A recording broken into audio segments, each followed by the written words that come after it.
Hello everyone, welcome to Math Tired Club. I hope you guys are doing well. Don't forget to like, subscribe, and comment, and also share the videos with your friends if you find them helpful. Turn on notifications so that whenever I upload a new video, you will get notified immediately. I'm so happy to be here, and today we're going to talk about log with base e, solving log equations with base e, which is called ln.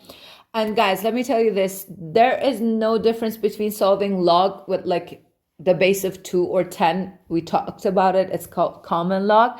And now we're going to talk about natural log, which is a log with base e, but there are no differences here. The properties and everything is the same. So the very first thing I would like to start with is the fact of what e is, okay?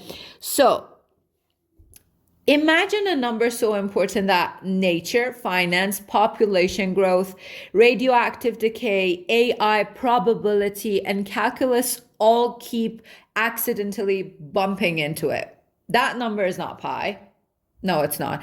It's this weird little number called e, okay? And e approximately is 2.71828, okay? And it continues, of course, okay? So we use this e a lot, okay? As I said, in very, very various stuff, and in math and nature and everywhere, we just keep bumping into it, okay? And as you see, this number never ends, okay? So to be precise, we have decided to choose a name for it and call it e, okay? So for me, instead of writing log base 2.71828, etc. of 2, I decided to write this as log base e of 2. And then I decided to make it even shorter and write it as ln of 2. So there is no difference between these things that I just wrote down, okay? So when I say ln of something, don't be like, oh my God, where is this coming from? This is something fancy. What am I going to do with it? Are the properties different? How am I going to solve this? No, guys, this is the same as this one, okay? Instead of writing log base 2.71828 of 2, I wrote log base e of 2, and I even made it shorter, and I wrote it as ln of 2. So when I say, for example, ln of 5, you know what I'm saying. You would know that I'm talking about log base e of 5. And you know that e is like 2.71828 and to be continued, okay? So don't be scared of it. There is nothing odd and like hard about it. And I'm going to be back with my examples in a few seconds. So ta-da, I'm back with my examples, guys, and let's see how similar this is to the other ones that we have talked about. I recommend you to watch my previous video on solving log equations, which I have explained everything completely and fully. But today we're going to talk about log with base e. So let's go with it. So first of all, the very first thing is that I'm not going to be scared of this, okay? Because this is nothing more than log base e of 3x is equal to 6, right? So as I said in my previous video, in order to solve any log equations, you're supposed to change it to like a single log and then change it to exponential form. So over here, as you can tell, this is a single log, so I can just go with exponential form. So e to the power of 6, and I also talk about this part, like changing log to exponential form in my first video. You can watch that too. So e to the power of 6 is equal to 3x. And then you have to make x alone, isolated. X is going to be e to the power of 6 over 3. If the question asks you to leave your answers in the simplest form, and it doesn't tell you to round it to the nearest 10th or 100th, you can just leave it like this and it's going to be fine.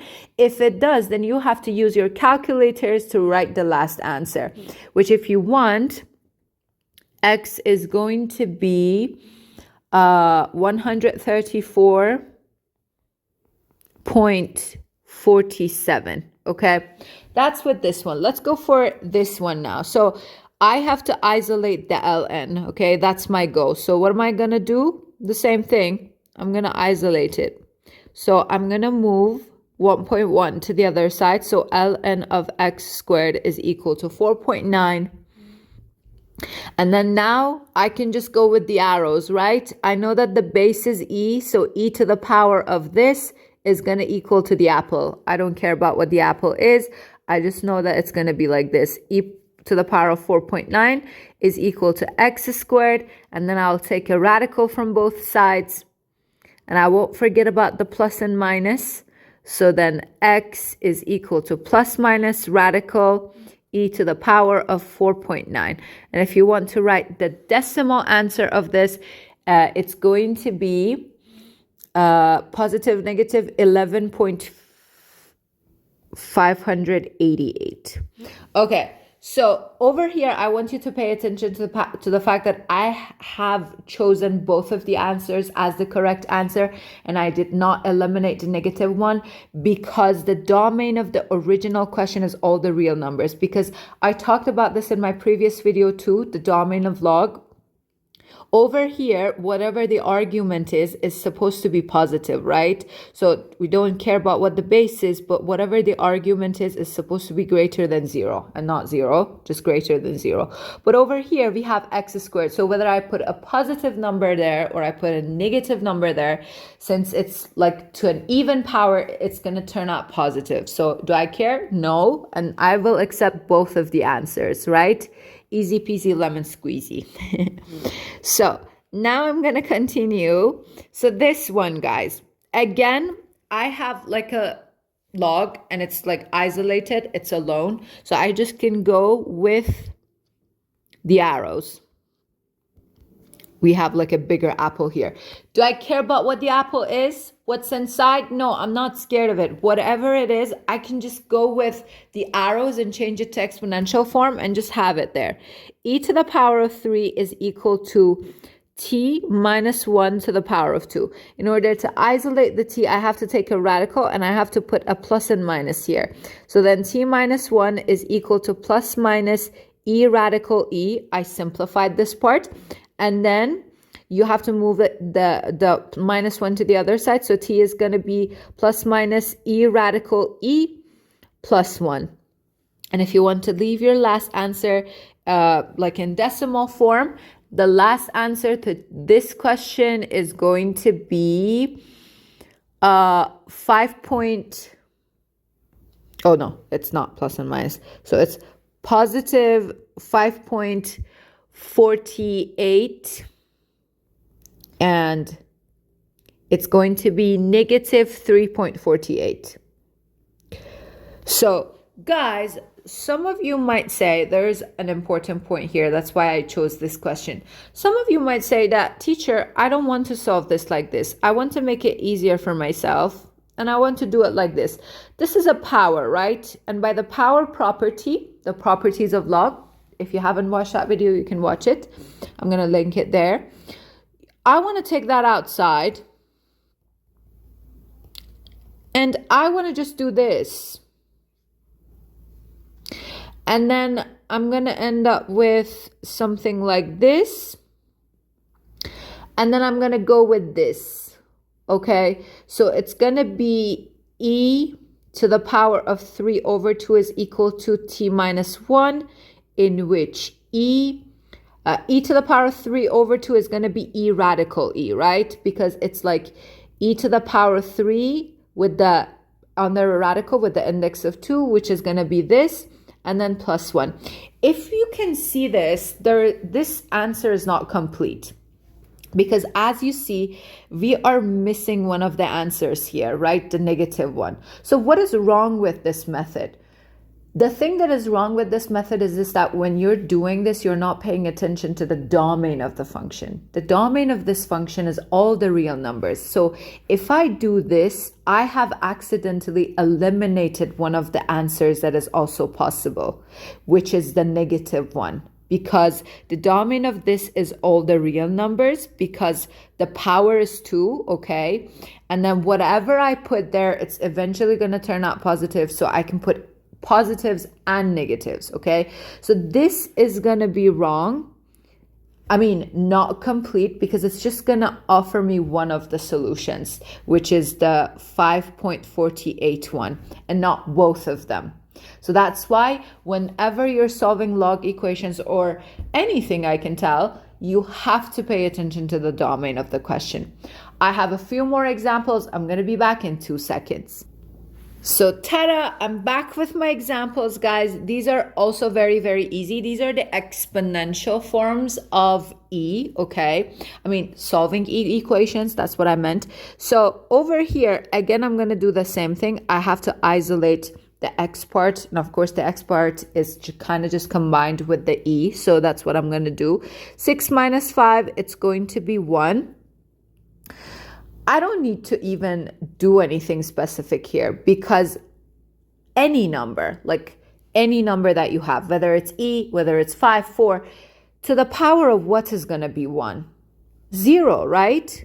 So then 3x is supposed to equal to 0, and therefore x is supposed to equal to 0. So I don't need to do anything specific here, and this can be done just like in 1 second, okay? But look at this one now. E to the power of x over 9. I'm going to take 8 to the other side, and I'm going to add it by 6, and it's going to be 14. Okay, so this is exactly like 2.7, etc. to the power of x over 9 is equal to 14. Do I find anything common between these two bases? No, I won't, right? So I have to take log from both sides. What's the best base of log that I can take from both sides? Base E, because then I can get rid of E over here. So I'm going to take ln from both sides and see what happens. So you might say, teacher, I want to take log with base 2 from both sides. Go ahead, do it, but this is going to make it much easier. You're going to see for yourself. So x over 9 is like the power. It's just going to pay and come out, and it's going to be this. ln of E is just going to be 1. Why? Because ln of E is just like log base E of E. So E to the power of what is E? It's going to be 1. So when the base and the argument is the same, the answer is 1, okay? And you know the reason why. So this is going to be 1. So it's going to be x over 9 is equal to ln of 14. And then x is going to be 9 ln of 14. Guys, I want you to pay attention. If you want to write the decimal answer or the number answer, you can just do it or leave it in form of ln. It's fine. It depends on what the question asks you. The thing that I want to emphasize is the fact that you should not write this like this, ln of 14 times 9. This is not going to be correct. Okay, this is not correct, because this 9 is the power of 14. It's not just like a number that is getting multiplied by it, okay? So don't forget that. That's very, very important. Let's go for this one. This one is a little bit challenging, not so much, honestly. It's a little bit challenging, so let's go for it. I'm going to take all the e to the power of x's to one side. Okay, so do I see anything? So let me rewrite this like this, because this is the same as this. Am I right, guys? Did I change anything? No. I just wrote e to the power of x minus 2 as e to the power of x times e to the power of minus 2, which the whole thing is going to be e to the power of x minus 2. X minus 2. Okay. Right? I just did that. So I have a question. Over here and over here, do you see a GCF? I do. This is getting repeated. So I'll factor it out. E to the power of x, 2e to the power of negative 2 minus 1 is equal to 7. Now I have to isolate the e to the power of x part. So I'm going to divide it by whatever is getting multiplied by it. So it's going to be 2e to the power of negative 2 minus 1 divided by both parts. 2e to the power of negative 2 minus 1. Okay, so If you put this in your calculator, the answer to this is going to be a negative number, okay? So you're going to have a negative number for your answer, okay, if you put this part in your calculator. So I have a question. A positive number to the power of what is going to be negative? Nothing. So there are going to be no solutions to this, okay? So guys, I hope that you have enjoyed this lesson. Don't forget to like and comment and also share the videos with your friends.